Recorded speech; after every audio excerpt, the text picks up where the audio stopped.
ओम साई राम। मैं अनुभूति आप सभी लोगों का हार्दिक अभिनंदन करती हूँ साई अनुभूति चैनल में और अनुभवों की श्रृंखला से एक बार फिर से बहुत प्यारे और अनोखे से अनुभव लेकर आप सभी लोगों के समक्ष उपस्थित हुई हूँ। लेकिन उससे पहले चलिए सभी लोग मिलके बाबा के नाम का जयकारा लगाते हैं। अनंत कोटि ब्रह्मांड नायक राजाधिराज योगी राज परम ब्रह्म श्री सच्चिदानंद सद्गुरु साईनाथ महाराज की जय। ओम साई राम। साथियों, आज ये अनुभव मैं आपको बताने जा रही हूँ वो अनुभव है हीरा जी के। और हीरा जी ने ही हमें तीन बड़ी खुशखबरियाँ दी हैं और तीनों की तीनों ही अनुभूतियाँ हैं बादशाहपुर धाम में हुए हवन से रिलेटेड। बादशाहपुर धाम में जो ये हवन हुए थे 2024 में हुए थे और उनका जो रिज़ल्ट उनको मिला, जो अब मिला और किस तरह से इनकी जर्नी रही और किस तरह से इन्होंने बाबा को धन्यवाद दिया और किस तरह से इन्होंने ये माना कि बाबा जीवन में आई हुई परेशानियों को पहले दूर करते हैं और उसके बाद रास्ते इतने स्मूथ कर देते हैं कि हमें पता भी नहीं चलता कि हम किस संकट से या किस परेशानी से इतने टाइम से जूझ रहे थे, जिसके लिए हमने अरदास लगाई अपने साईं से। और साईं ने थोड़ा वक्त लिया क्योंकि हमारे कर्मास इतने स्ट्रॉन्ग थे जिन्हें काटने में साईं को थोड़ा सा वक्त लग गया। तो चलिए शुरू करते हैं प्यारी सी अनुभूतियाँ जो कि भेजी है हीरा जी ने। लेकिन आज अनुभूति सुनाने से पहले ही मैं हीरा जी को बहुत बहुत धन्यवाद देती हूँ, क्योंकि हमारे फोरम पे जुड़े बहुत सारे लोगों में से कुछ लोग ही ऐसे हैं कि जैसे ही उनको अनुभूति होती है या बाबा उनके काम बनाते हैं, वो खुश होकर पूरे प्योर हार्ट से, जिसे बोलते हैं दिल खोल कर, बाबा की लीला का गुणगान करते हैं और बताते हैं और ये भी कहते हैं कि दीदी अभी मेरा ये काम बन गया है, मैं थोड़ी सी बिज़ी हूँ पर मैं आपको ये अनुभव ज़रूर दूंगी। और वो उस बात को याद भी रखते हैं और अपना रिटर्न में या वॉइस मैसेज में हमारे पास अनुभव भेजते हैं। और जब ऐसे साईं डिवोटीज़ के बारे में हम खुद सोचते हैं और उनके अनुभव पढ़ते हैं तो वाकई एक बात दिल से खुद निकल उठता है कि बाबा इनके सारे काम बनाए। क्योंकि यहाँ इस फोरम से जुड़े कुछ ऐसे सदस्य भी हैं जिनके काम तो एक से एक बड़े बने हैं, लेकिन शायद उनके मुंह में वो शब्द नहीं आ पाए अभी तक कि वो बाबा की लीला का गुणगान कर पाए। चलिए शुरू करते हैं प्यारी सी लीला। हीरा जी बताते हैं दीदी कि 2024 की बात है, महाशिवरात्रि का पर्व था और आपके यहाँ पर उमा के नाम से एक हवन हुआ था। महाशिवरात्रि के टाइम पर मुझे भी याद है कि हमारा एक सामूहिक हवन भी हुआ था। और ये कहते हैं कि दीदी उमा जो है वो मेरी सिस्टर जो है उसकी कलीग है, उसके साथ काम करती है। उसकी एज 28-29 साल की थी। रिश्ते लग नहीं पा रहे थे, रिश्तों की बात चलती थी लेकिन रिश्ते जिसे बोलते हैं ना कि संजोग नहीं बन पा रहा था किसी भी लड़के के साथ। ये कहती हैं जब ऐसी चीज़ होती है तो घर वालों को परेशानी हो ही जाती है और वो कहीं ना कहीं कोई ना कोई ऐसा साधन या कोई ना कोई ज्योतिष के पास हमेशा ही जाते हैं कि काश कि कुछ ऐसा हो जाए जिससे हमारे बच्चे के शादी के मार्ग में आने वाली जो भी विघ्न बाधा है या किसी ने कुछ करा भी है तो वो हट जाए। ये कहती हैं दीदी कि उन्होंने हवन करवाया और उसके बाद दीदी हवन के बाद ही अप्रैल में उनका रिश्ता तय हो गया। लेकिन कुछ पर्सनल प्रॉब्लम्स रहीं और जो शादी थी वो अप्रैल में ही निकली थी, लेकिन कुछ पर्सनल प्रॉब्लम रही जिस वजह से शादी 2024 में नहीं हो पाई। शादी हुई 2025 में, लेकिन शायद विधाता को अप्रैल माह में ही उनकी शादी करवानी थी, इसलिए 2025 में भी अप्रैल मंथ में उनकी शादी हुई। और मैं यहाँ पे ये बताना चाहूँगी कि हीरा जी ने तीनों ही शादियों की पिक मुझे भेजी और वो मैं आपके साथ शेयर करूँगी। लेकिन हाँ, किसी कारणवश हम एक शादी की पिक नहीं दिखाएंगे और जो हीरा जी के जो सिस्टर हैं उनकी और उनके भाई के पिक हम आप लोगों के साथ ज़रूर शेयर करेंगे। इसके अलावा ये बताती हैं कि दीदी ऐसे ही एक हवन मेरी सिस्टर और मेरे भाई के लिए भी हुआ। दोनों की ही एज हो रही थी शादी की, लेकिन दीदी शायद इनके कर्मास इतने स्ट्रॉन्ग थे कि इनका कोई रिश्ता लग ही नहीं पा रहा था। हम लोग बहुत परेशान थे, कैसे होगा, क्या होगा? क्योंकि जैसे-जैसे एज निकलती जाती है, वैसे-वैसे ही दिल की धड़कनें बढ़ती जाती है, माँ-बापों की टेंशन शुरू हो जाती है। ये कहती हैं दीदी 2024 में मेरे भाई-बहनों के लिए भी हवन हुआ, लेकिन बाबा को थोड़ा-सा वक़्त लगा क्योंकि इनके कर्मास बहुत स्ट्रॉन्ग थे। लेकिन यहाँ ये बात ज़रूर कहती हैं कि दीदी बाबा ने दिशा भी दिखाई और जो भी मांगलिक दोष थे उनका भी निवारण करवाया। ये कहती हैं दीदी हम जो भाई बहन हैं ना, हमारी सिर्फ एक ही इच्छा थी कि ये जो दोनों भाई बहन हैं ना हमारे, इन दोनों की जो शादी है ना वो एक साथ एक ही मंडप में हो जाए। ये कहती हैं कि दीदी कि हम लोगों ने ना दिसंबर के टाइम में भाई बहनों ने मिलकर एक ग्रुप तैयार किया महापरायण का।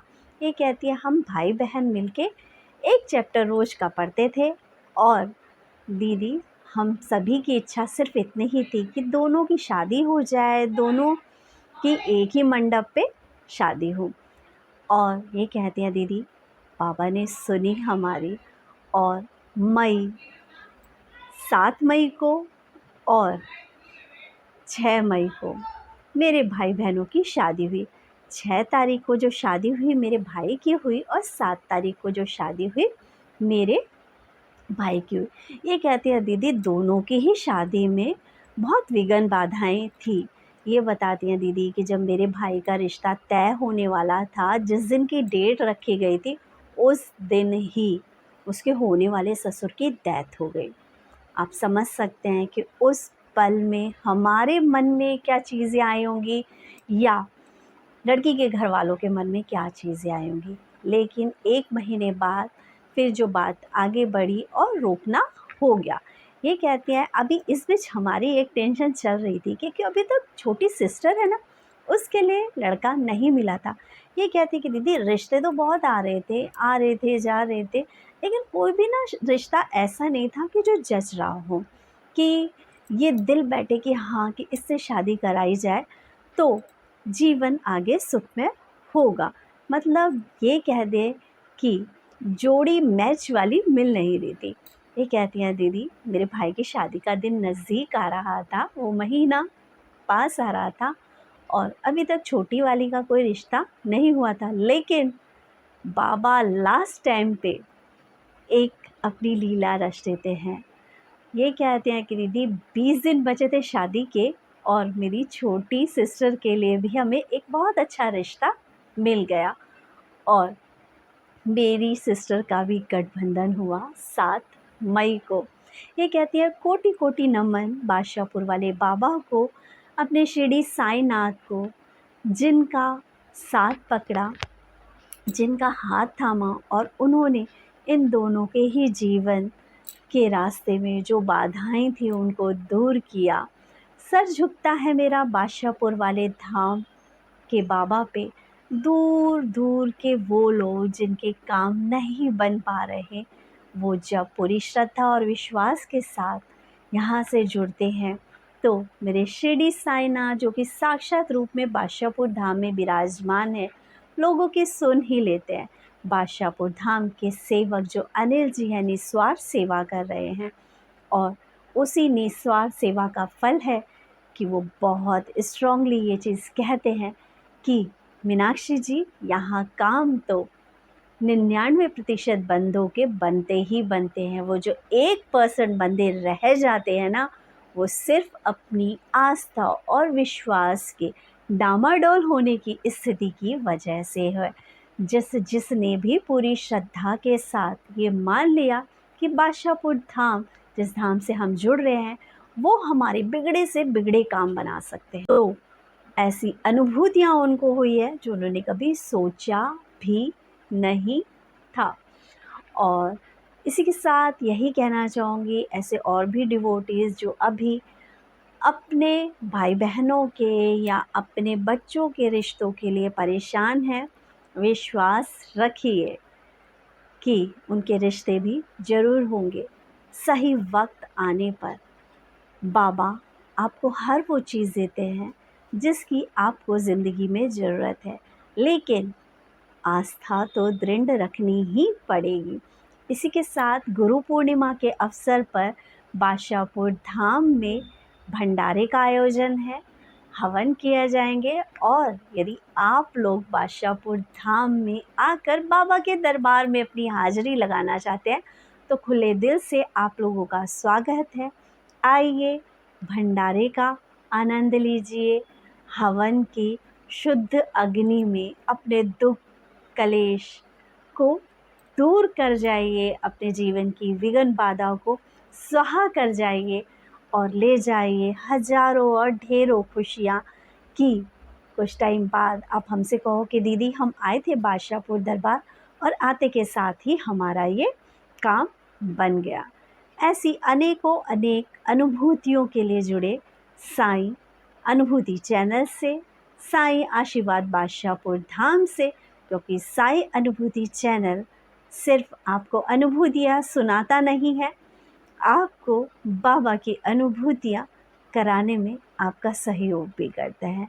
आपके प्यार, आपके सहयोग से हर दिन हमारे चैनल की ग्रोथ ही हो रही है और आपका विश्वास, आपकी आस्था इन प्यारी प्यारी अनुभूतियों को सुनकर दृढ़ हो रही है। और चलिए मिलते हैं गुरु पूर्णिमा के अवसर पर शिरडी साईनाथ, जहाँ साक्षात विराजमान होते हैं बादशाहपुर धाम में। अब अगर आपका क्वेश्चन ये है कि दीदी बादशाहपुर धाम कहाँ है, तो बादशाहपुर धाम है हमारा गुरुग्राम में, गुड़गांव में, जिसके लिए यदि आप लोगों को पहुंचना है, दिल्ली वाले लोगों को, तो मिलेनियम सिटी, जिसे पहले हुड्डा सिटी सेंटर भी कहा जाता था, वो लास्ट स्टेशन है और वहाँ से उतरकर आपको लोकल जो 20-20 रुपए वाले ऑटो होते हैं, टेम्पो होते हैं, वो भी मिल जाएंगे और आप पर्सनल वहाँ से आप अपना पर्सनल ऑटो हायर कर सकते हैं और सीधा बादशाहपुर स्टेट बैंक वाली गली में सीधा टक्कर पर जाकर लेफ़्ट हैंड साइड मुड़ने पर अनिल कुमार जी का घर है और गुरु पूर्णिमा के दिन पहुँचोगे तो आपको भंडारे की खुशबू अपनी तरफ खींच ही लेगी। आप उस खुशबू से ही बादशाहपुर धाम तक पहुँच ही जाओगे। इसी के साथ अपनी प्यारी प्यारी अनुभूतियाँ जो आज तक आप अपने पास सहेज के बैठे हो और अब आपका दिल भी कर रहा है कि दीदी मेरा भी काम बना, शिरडी साईनाथ के थ्रू, बादशाहपुर धाम में हवन कराने के थ्रू, लक्ष्मी कृपा प्राप्ति मंत्र को पढ़ने के बाद कष्ट निवारण मंत्र ने हर लिए मेरे कष्ट और मैं भी देना चाहती हूँ आपको अपनी प्यारी सी अनुभूति। तो ज़्यादा सोचने की ज़रूरत नहीं है, नंबर जो है वो फ्लोट हो रहा है इस वक्त 9911036018। आप चैनल के साथ संपर्क कर सकते हैं। और हाँ, बहुत सारे लोग हैं जिनके अपॉइंटमेंट अभी नहीं हो पाई हैं, तो वो मुझे व्हाट्सएप पे मैसेज कर संपर्क कर सकते हैं। बहुत जल्द ही आपकी कॉल अरेंज करा दी जाएगी। इसी के साथ ओम साई राम, जय साई राम।